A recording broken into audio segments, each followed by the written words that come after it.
Bismillahirrahmanirrahim. Assalamualaikum warahmatullahi wabarakatuh. Alhamdulillahirabbil alamin. Wassalatu wassalamu ala asyrafil anbiya'i wal mursalin nabiyina wa rasulina Muhammadin wa ala alihi wa sahbihi ajma'in wa man tabi'ahum bi ihsanin ila yaumiddin, amma ba'du. Allahumma inna nas'aluka 'ilman nafi'an wa rizqan thayyiban wa amalan taqabbala. Allahumma ati anfusana taqwaha wa zakkiha anta khair man zakkaha anta waliyuha wa maulaha. Alhamdulillah, pada kesempatan yang mulia ini kita berjumpa kembali dengan rahmat Allah Subhanahu wa taala untuk melanjutkan kajian kita berkaitan dengan tauhid yang merupakan fondasi agama Islam, dan kita sampai pada bab yang ke-39 ya Mas ya, 39 dalil yang kelima ya. Tapi kita masih pada bab berkaitan dengan berhukum dengan selain syariat Allah Subhanahu wa taala. Kita akan mengkaji dalil yang kelima, kemudian yang keenam insyaallah. Monggo Mas baca. 6. Abdullah bin Amr. Diriwayatkan dari Abdullah bin Amr radhiyallahu anhu bahwa Rasulullah sallallahu alaihi wasallam bersabda, la yu'minu ahadukum hatta yakuna hawahu taba'an lima jitu bihi. Tidaklah beriman dengan sempurna seseorang dari kalian sehingga keinginan dirinya menuruti apa yang telah aku bawa dari Allah. Nah, baik, kita lanjutkan pembahasan kita. Kita sampai pada dalil yang kelima. Dalil yang kelima berkaitan dengan perintah berhukum kepada syariatnya dan tidak kepada selainnya. Hadis dari Abdullah bin Amr, karena ada huruf wawunya setelah ra maka dibaca Amr. Kalau enggak ada wawunya dibaca Umar.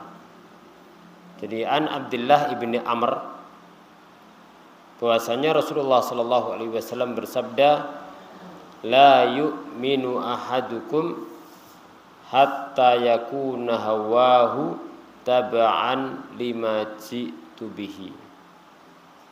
Tidak beriman seorang di antara kalian, atau tidak sempurna iman seorang di antara kalian sampai hawa nafsunya mengikuti apa yang aku bawa dari syariat Islam.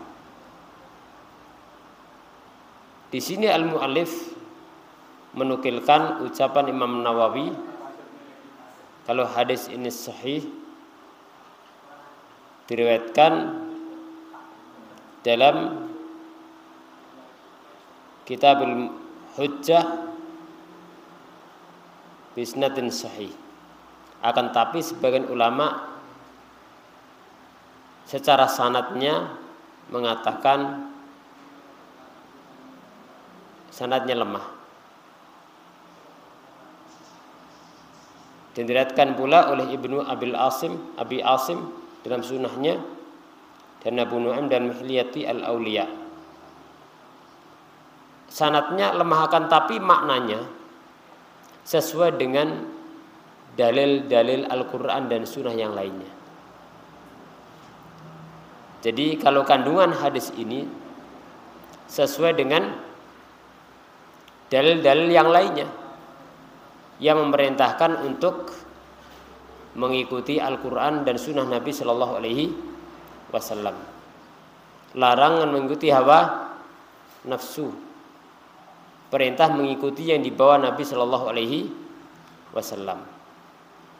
Mana hadis ini? La yu'minu ahadukum, tidak beriman seorang di antara kalian. Ini ada dua makna.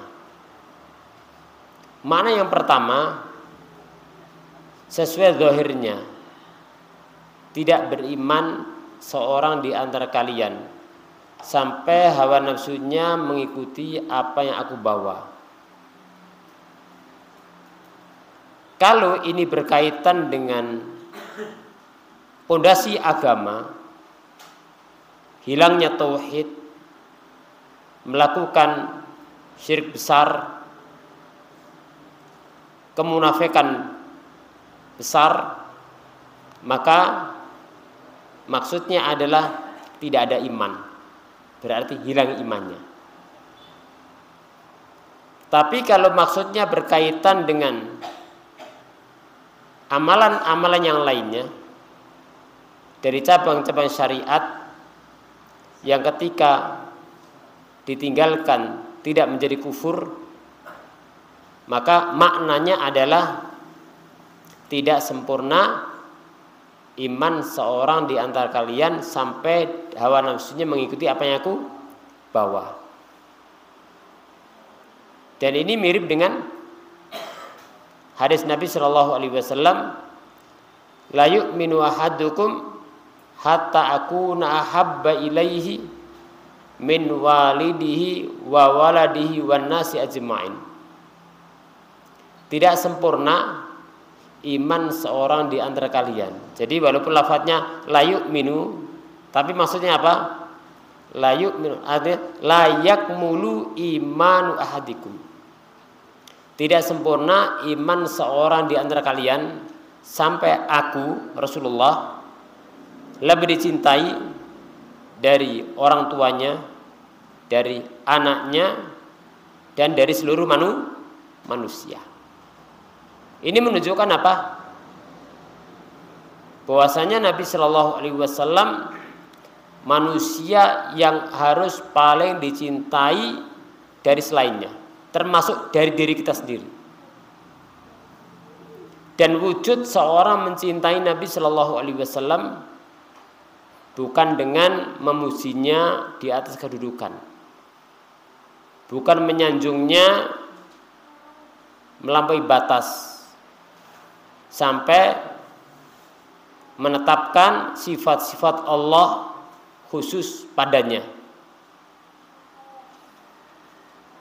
Mencintai Nabi Shallallahu Alaihi Wasallam bukan dengan membuat amalan-amalan tidak ada tuntunannya, tapi wujud mencintai Nabi Shallallahu Alaihi Wasallam dengan mengikutinya. Ngikut itu buat apa? Tinggal jalankan di belakangnya, tinggal jalan di belakangnya. Namanya pengikut, yang ngikut. La yu'minu ahadukum hatta akuna ahabba ini min walidihi wa waladi wan nasi ajma'in. Jadi artinya tidak sempurna iman seorang di antara kalian sampai aku, itu Rasulullah, lebih dicintai dari orang tuanya, anaknya, dan seluruh manusia. Sahabat Umar bin Khattab radhiyallahu ta'ala anhu pernah mengatakan kepada Nabi Shallallahu Alaihi Wasallam, bahwasanya Rasulullah, ahabbu ilayya min kulli syai' illa min nafsi. Wahai Rasulullah, engkau adalah yang paling aku cintai dari kalangan manusia kecuali diriku sendiri. La ya Umar, tidak. Artinya imannya Umar belum sempurna jika demikian. Kemudian berpikir kembali Umar, oh ternyata tidak sempurna, sampai Rasulullah lebih dicintai dari diri sendiri. Akhirnya sahabat Umar kemudian mengatakan, engkau adalah orang yang paling aku cintai termasuk dari diriku sendiri. Maka Nabi Shallallahu Alaihi Wasallam bersabda, al-an ya Umar, sekarang wahai Umar. Jadi Nabi Shallallahu Alaihi Wasallam harus lebih dicintai dari selainnya. Begitu pula keputusan-keputusannya syariatnya harus didahulukan daripada selainnya. Oleh karena itu, di dalam kitab Thalatsatul Usul disebutkan makna syahadat wa anna Muhammadan Rasulullah itu ada 4 makna. Ada 4 makna. Seorang kalau bisa mewujudkan 4 hal ini, berarti telah mewujudkan kandungan syahadat wa anna Muhammadan Rasulullah. Jika seorang bisa mewujudkan 4 hal ini, berarti dia telah mencintai Rasulullah Shallallahu Alaihi Wasallam di atas selainnya. Yang pertama, ta'atu fi ma'amar, mentaati yang diperintahkan Nabi Shallallahu Alaihi Wasallam. Dari paling tinggi kalimat La ilaha illallah Muhammad Rasulullah, tauhid. Kemudian salat. Kemudian yang lainnya. Ta'atu fi ma'amar, ini yang pertama, mentaati yang beliau perintahkan. Yang kedua,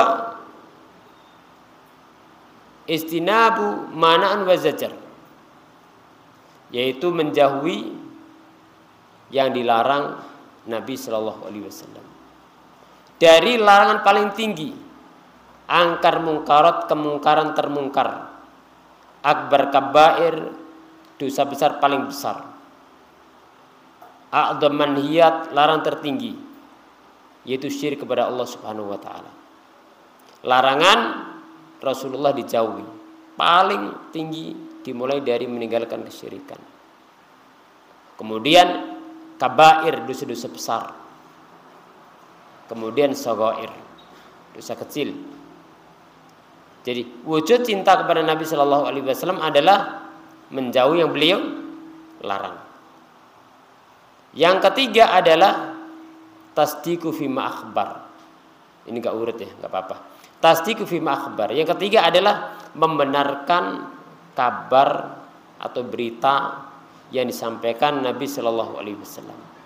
Jadi Rasulullah kalau menceritakan sesuatu, menyampaikan hadis, menyampaikan suatu berita, baik perkara terdahulu sebelum beliau Shallallahu Alaihi Wasallam atau berita yang akan datang tentang balasan, tentang ancaman, tentang surga dan balasannya, tentang neraka dan balasannya, tentang hari akhir, selama hadis itu dari Nabi Shallallahu Alaihi Wasallam maka harus dibenarkan, diimani. Baik hadis itu mutawatir maupun hadis itu ahad, diriwayatkan oleh jumlah yang sedikit.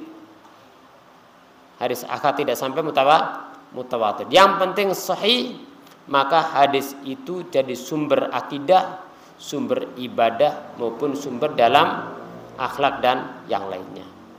Kemudian keempat, alla yu'badallahu illa bima syara', tidak beribadah kepada Allah kecuali dengan syariat yang dibawa Nabi Shallallahu Alaihi Wasallam. Jadi yang keempat apa tadi?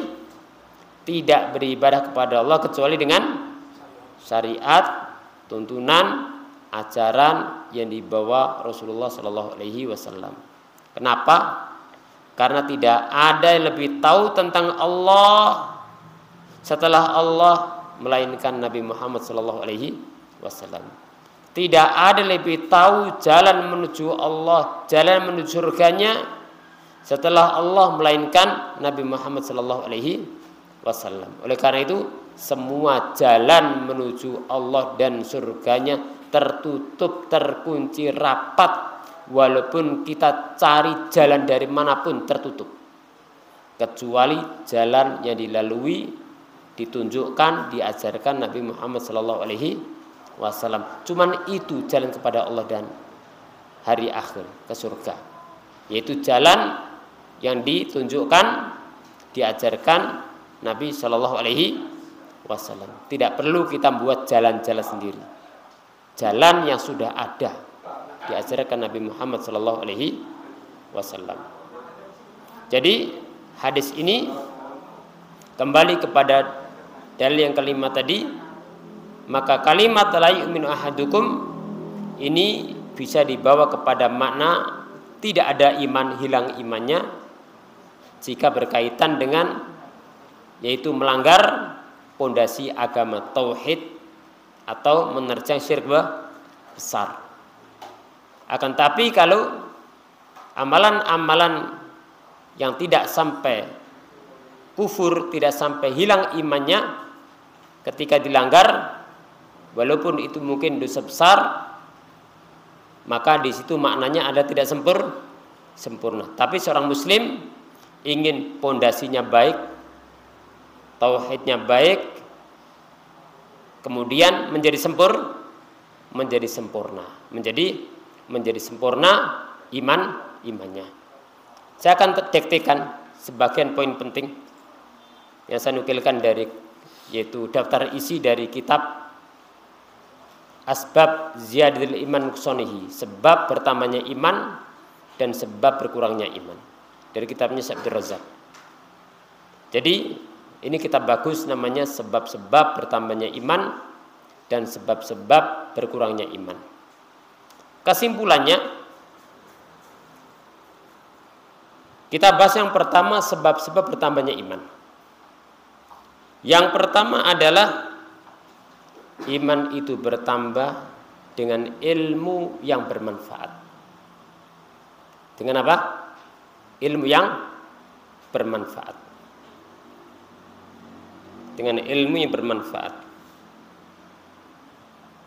Dengan mempelajari ilmu yang bermanfaat. Dan ini mencakup yang pertama, membaca Al-Quran. Membaca Al-Quran. Seorang muslim harus belajar membaca Al-Quran.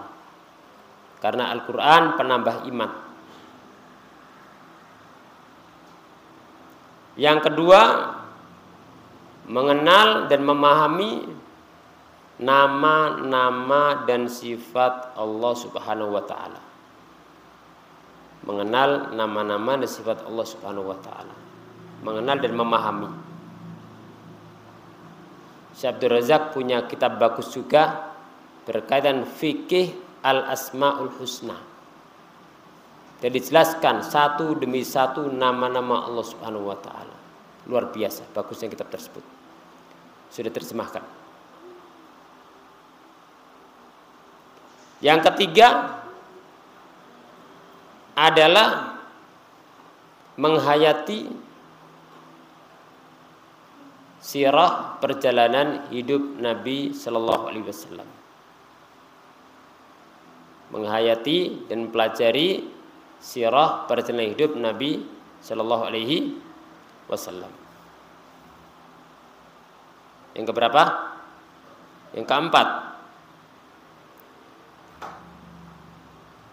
mempelajari dan mengenal keindahan syariat dan ajaran Islam. Mempelajari dan mengenal keindahan syariat dan ajaran Islam. Jadi seorang ketika memahami keindahan Islam, semakin cinta dengan Islam. Apalagi ketika kita hidup di zaman yang mana Islam banyak dicemparkan nama baiknya, baik sumbernya maupun syariat dan tuntunannya kadang dikait-kaitkan dengan perilaku orang-orang penjahat, ya. Seorang mendukung sunnah ternyata dituduh ini dan itu dari ciri-ciri orang-orang pelaku kejahatan yang menghancurkan keamanan negeri, ya. Maka di saat Islam banyak disudutkan tuntunan ajaran sunnahnya, maka seorang muslim perlu memahami apa? Keindahan Islam untuk menjadikan semakin cinta dengan Islam dan menambah imannya. Dan banyak orang masuk Islam dengan mengenal keindahan Islam. Begitu pula yang sudah mengenal Islam, akan bertambah cinta dan meningkat imannya di antaranya dengan mengenal dan mempelajari keindahan Islam. Kemudian yang kelima, dengan mempelajari dan membaca sirah perjalanan hidup para salafus saleh, generasi awal umat Islam yang mulia, yaitu para sahabat Nabi Shallallahu Alaihi Wasallam, begitu pula para tabiin dan para a'immah kaum muslimin. Ayo Mas Imam dibaca Mas Imam catatannya. Sebab menambahnya iman yang pertama apa tadi? Sebab pertamanya iman dengan ilmu yang bermanfaat dalam kurung membaca Al-Quran. Ya. 2. Yang kedua,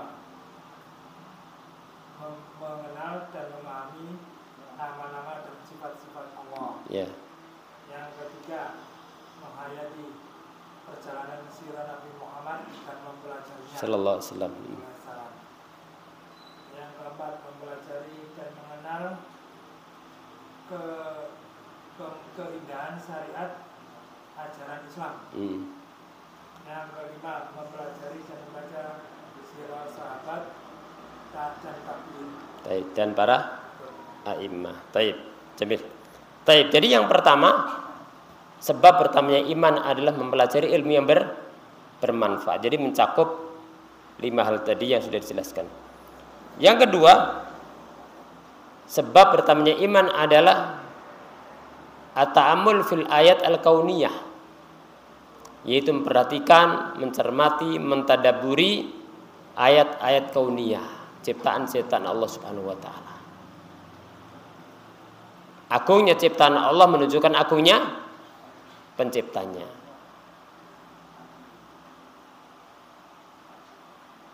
Dan hal ini bisa dengan melihat nas-nas Al-Quran atau sunnah Nabi Shallallahu Alaihi Wasallam yang menjelaskan tentang rububiyah Allah, perbuatan-perbuatannya, ciptaan-ciptaannya, sehingga memahami rububiyah Allah tentang perbuatan-perbuatannya Allah yang dahsyat, menciptakan, mengatur semesta, menghidupkan, mematikan, dan seterusnya. Ini menjadikan seorang hamba semakin mengagungkan Allah Subhanahu wa ta'ala. Kemudian di samping melewati Al-Quran dan Sunnah, dengan menghayati agungnya makhluk Allah Subhanahu wa ta'ala, langit beserta isinya, bumi dan apa yang ada keduanya, tumbuh-tumbuhan dan seterusnya, menunjukkan agungnya ciptaan Allah Subhanahu wa ta'ala. Bahkan dalam diri kita mengandung keagungan Allah Subhanahu wa ta'ala. Wa fi anfusikum afala tubsirun. Dan pada diri kalian itu ada tanda-tanda keagungan Allah Subhanahu wa ta'ala. Monggo maju, Pak Ali jatuh nanti. Bahaya nanti. Kehilangan Pak Ali nih. Sedih semua nih. Monggo jatuh nanti. Ayo monggo yang muda-muda ini. Nah. Tayyib, yang ketiga. Di antara sebab pertamanya iman adalah bersungguh-sungguh dalam menjalankan amal-amal soleh. Bersungguh-sungguh dalam menjalankan amal-amal soleh. Amal soleh ada yang bentuknya amalan hati. Ini paling agung, yaitu seperti rasa takut, rasa harap, rasa cinta kepada Allah, tawakal, husnudzon kepada Allah, inabah, kembali kepada Allah, ridho, istislam, pasrah kepada Allah. Dari amalan-amalan hati. Kemudian amal soleh mencakup amalan lisan. Seperti apa? Baca Quran, zikir, terus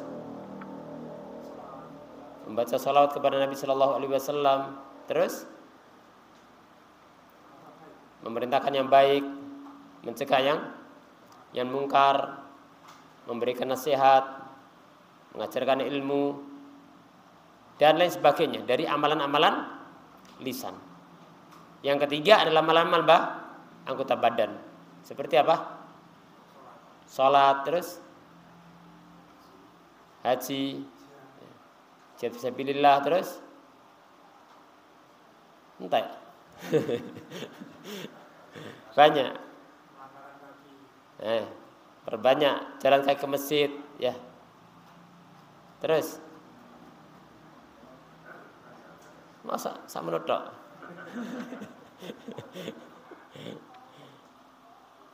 Apalagi amal kota badan, menyingkir gangguan yang ada di jalanan, ya. Imatatul adin tarik, ya. Membantu orang lain, ya. Visi kita. Jadi ada ibadah hati, ada ibadah lisan, ada ibadah anggota badan. Semua ketaatan itu termasuk penambah keimanan. Sekarang kita bahas yang kedua. Berarti kesimpulannya di antara sebab pertama iman adalah mempelajari yang bermanfaat dengan cabang-cabangnya. Yang kedua, mentadaburi ayat-ayat kauniyah. Yang ketiga, bersungguh-sungguh dalam beramal soleh. Sekarang membahas yang kedua, yaitu apa sebab-sebab berkurangnya keimanan. Yang pertama adalah al-jahlu, yaitu kebodohan terhadap syariat Allah Subhanahu wa taala. Tidak mungkin iman sempurna kalau seorang itu tidak mengenal agamanya, tidak mengenal Allah sembahannya, tidak mengenal nabinya sallallahu alaihi wasallam panutannya, tidak mengenal cara ibadah kepada Allah Subhanahu wa taala, tidak mengenal Al-Qur'anul Karim, tidak mengenal sirah nabawiyah, ya. Tidak mengenal keindahan Islam, tidak mengenal sejarah generasi awal umat Islam yang mulia. Maka sebab utama turunnya keimanan adalah al-jahlu bi syariatil Islam, yaitu tidak memahami syariat Allah Subhanahu wa taala. Kemudian yang kedua adalah melanggar atau menerjang dosa dan kemaksiatan. Melanggar dosa dan kemaksiatan. Baik maksiat hati maupun maksiat lisan maupun maksiat anggota badan. Maksiat hati seperti apa? Berprasangka buruk kepada Allah. Terus seperti apa? Hasad, ya. Terus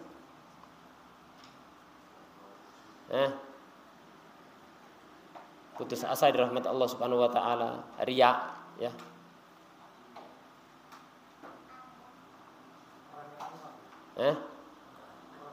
Takabur, ya. Sombong, ya. Terus amalan dosa berkaitan amalan lisan, dosa lisan, ghibah, mencela orang lain, ya. Terus adu domba, ya. Ya banyak dari perbuatan-perbuatan dosa. Kemudian dosa perbuatan anggota badan banyak, dari mulai apa? Dosa-dosa besar, shaghair, minum khamr, terus apa lagi? Berzina, terus syirik juga ada, perbuatan badan ada, ya. Syirik berbadan, ya, syirik pada Allah. Terus apa lagi? Entah, membunuh jiwa tanpa hak, ya. Mengganggu orang lain, ya, dengan tangannya, dengan lisannya. Semua itu adalah termasuk yang menurunkan iman. Kemudian yang ketiga adalah yaitu lalai dan berpaling dari Allah dan syariatnya.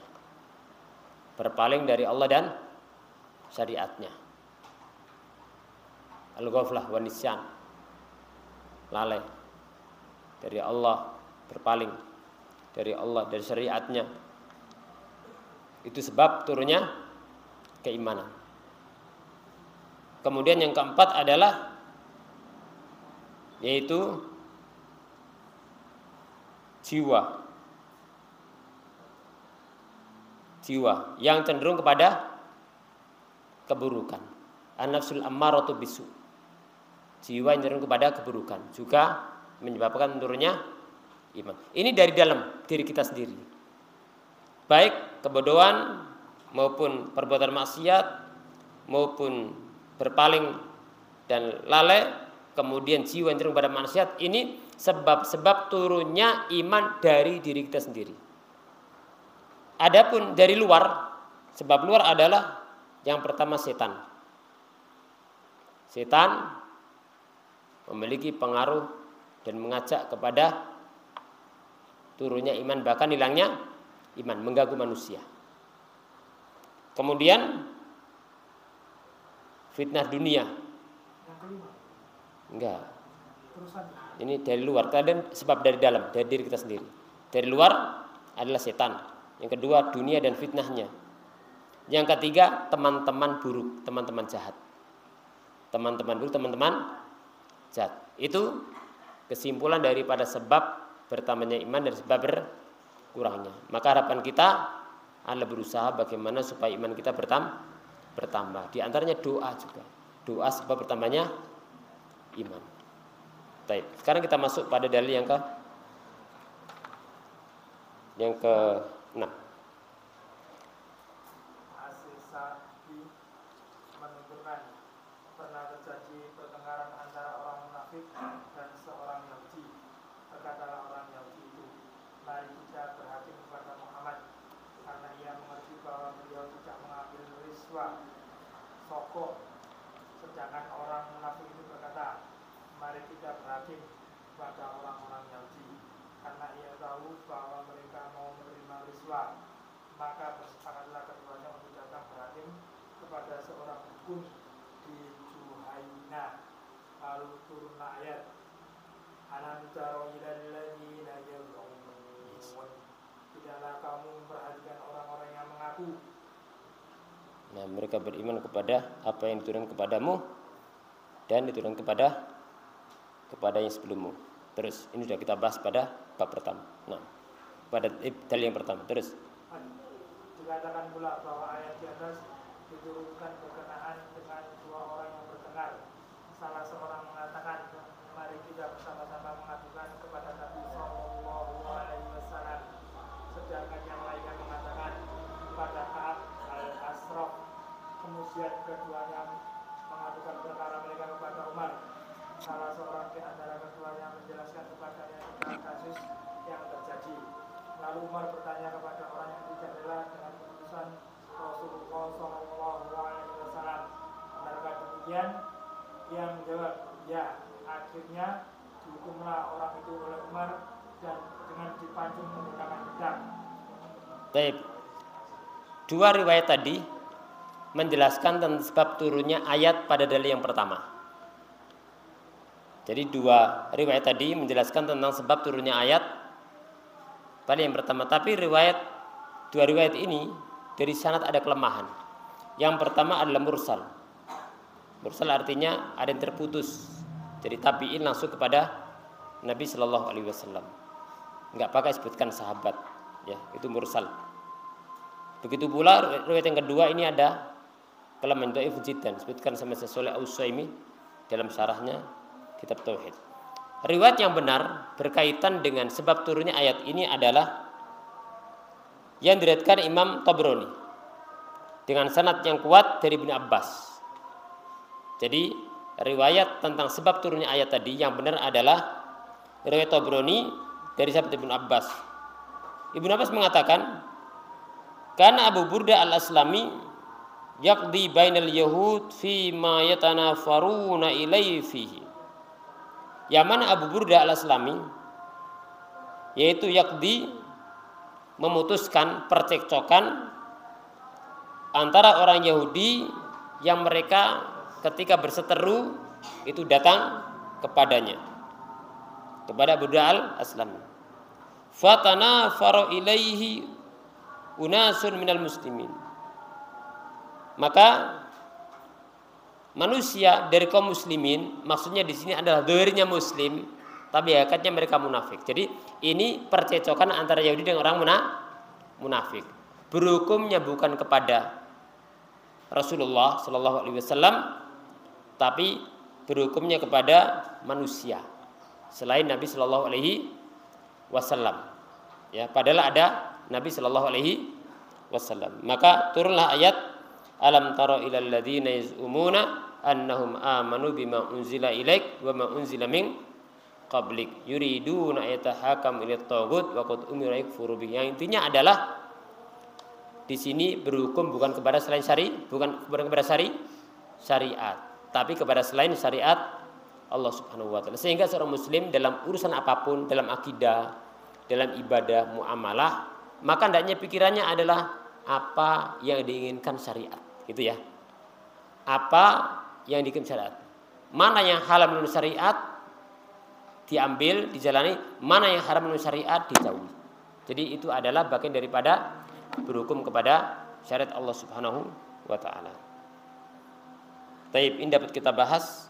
Insyaallah masailnya insyaallah sudah jelas, sudah kita bahas dalam poin-poin yang tadi dan sebelumnya. Berikutnya insyaallah kita akan masuk pada bab berikutnya biidznillah. Kurang lebihnya mohon maaf. Aku qouli hada, semoga Allah memberikan kepada kita taufiknya, memberikan kepada kita kemudahan dan keistiqomahan dan kesehatan dunia dan keselamatan dunia dan akhirat. Aku qouli hada. Assalamualaikum warahmatullahi wabarakatuh.